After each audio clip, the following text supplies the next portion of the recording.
మా పిడుగురాళ్ళలో పరిచయం ప్రారంభించాను. ప్రతిరోజు నేను ఈ మైక్ తీసుకెళ్తా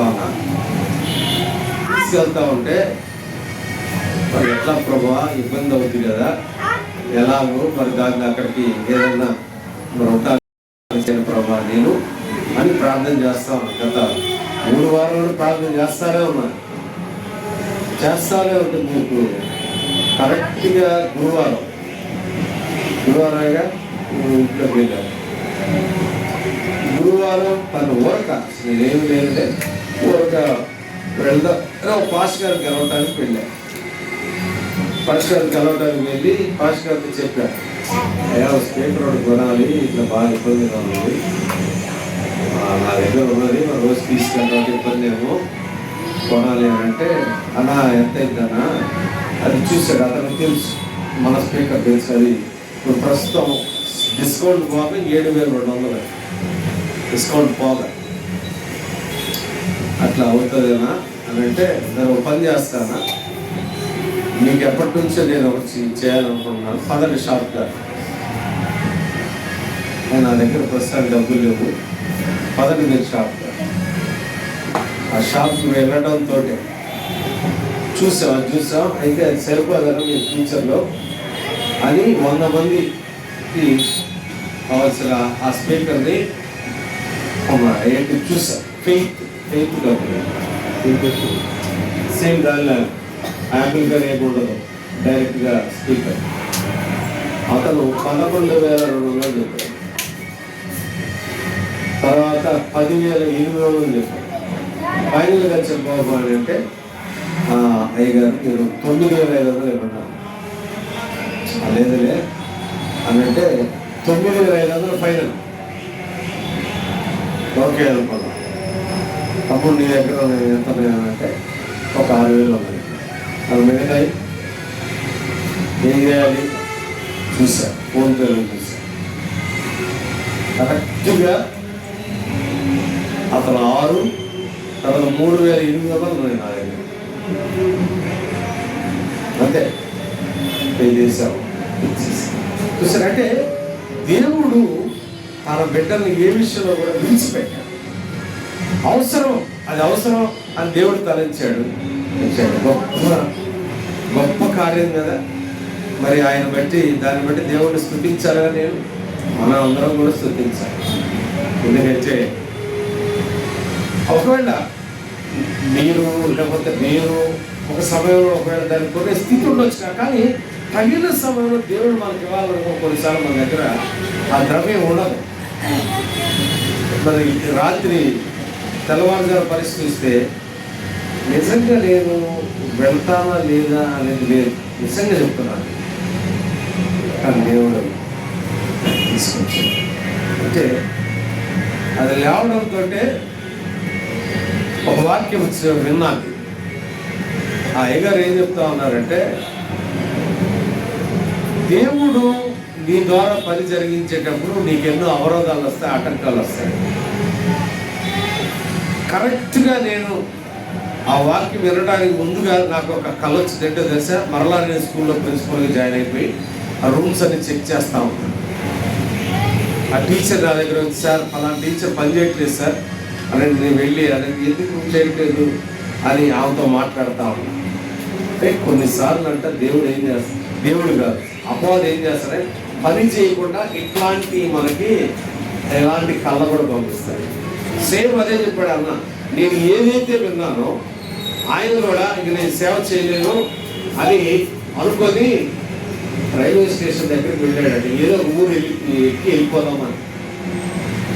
ఆ టైంలో ఆయన భుజాల మీద ఎవరు పడి ఏడుస్తున్నారు. అన్నా నువ్వు వెళ్తే ఎక్కడన్నా, మా పరిస్థితి అన్నా, మమ్మల్ని ఎవరు ఆదరిస్తారన్నా, మాకు వాక్యం ఎవరు చెప్తారన్నా.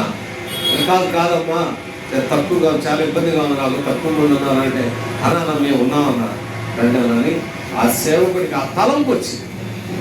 కొన్నిసార్లు వాడు ఏం చేస్తాడంటే అట్లా చేస్తాడు. నువ్వు వెళ్ళిపో, ఇంకా అనవసరం, నువ్వు ఎంత చేసినా నీకు 50 మంది లేకపోతే 40 మంది నీ ఏం సేవ అని అంటే అలా సాతాను చేస్తాడు. అటువంటి కళ్ళ కూడా పంపిస్తాడు. నిజంగా నేను లేచి ఆ లేచే ముందు ఇంకో సంఘటన అంటే ఈ కాలు పట్టింది.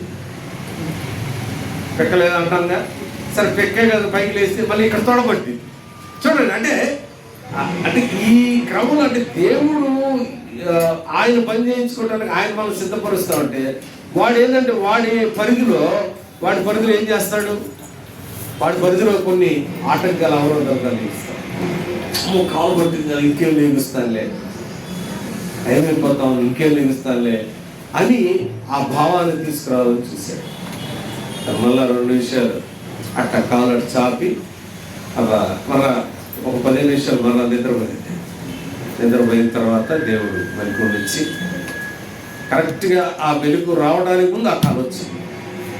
స్కూల్లో జాయిన్ అవ్వడం, స్కూల్లో ప్రిన్సిపల్, తర్వాత అక్కడ రూమ్కి వెళ్ళి ఆ టీచర్ సరిగ్గా ఎందుకు చేయట్లేదు ఏంటి అని ఆమెను అడగడం, తర్వాత నేను డైరెక్టర్ మాట్లాడతానని చెప్పడం.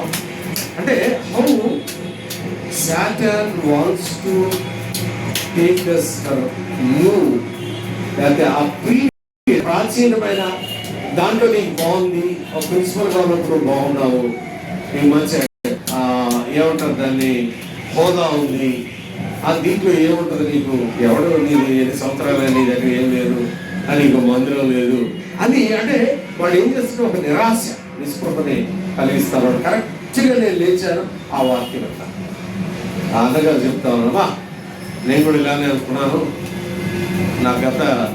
నా యొక్క మొదటి సేవకి వచ్చిన మొదటి దినాల్లో ఇలా జరిగింది. ఈ రోజున కొన్ని లక్షల మందికి నేను వాక్యాలు ప్రకటిస్తాను. చూసారా, అంటే దేవుడు ఆయన ఎప్పుడు కూడా మనం విడిచిపెట్టేవాడు కాదు. వస్తాయి సమస్యలు, వస్తాయి శ్రమలు రాకుండా, సమస్యలు రాకుండా క్రైస్తవ్యమే లేదు అసలు. ప్రభా నువ్వు నన్ను పిలిచావు, ఏంటి ప్రభా ఈ సమస్యలు ఏంటి ప్రభా, వీళ్ళు నా మాట వినట్లేదు ప్రభా, ఎవరు రావట్లేదు ప్రభా. ఆయన తెలియదా? దేవునికి సమస్తం తెలుసు.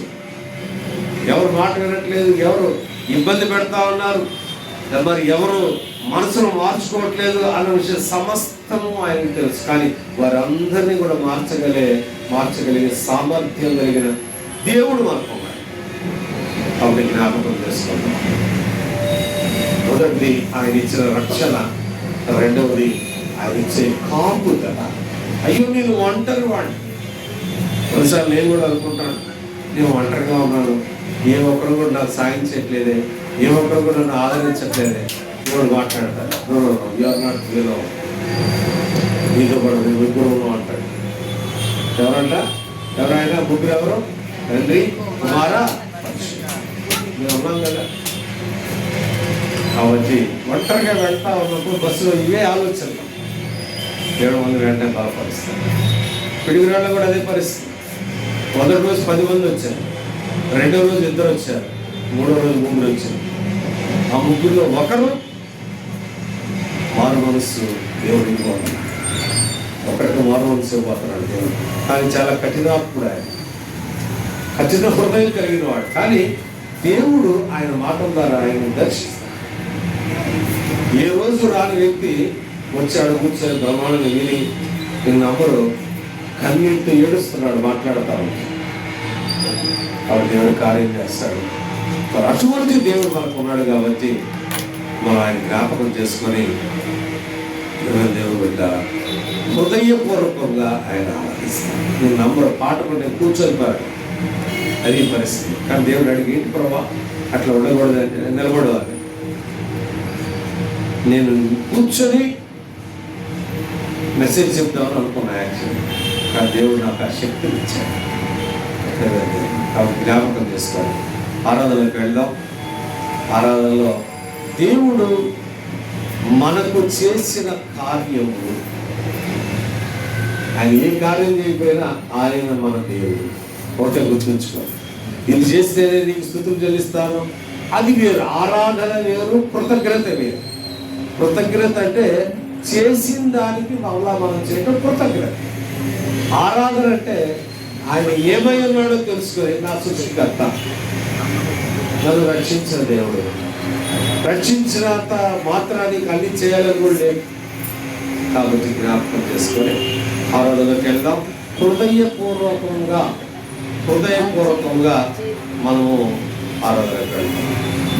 నోరారగా చేతును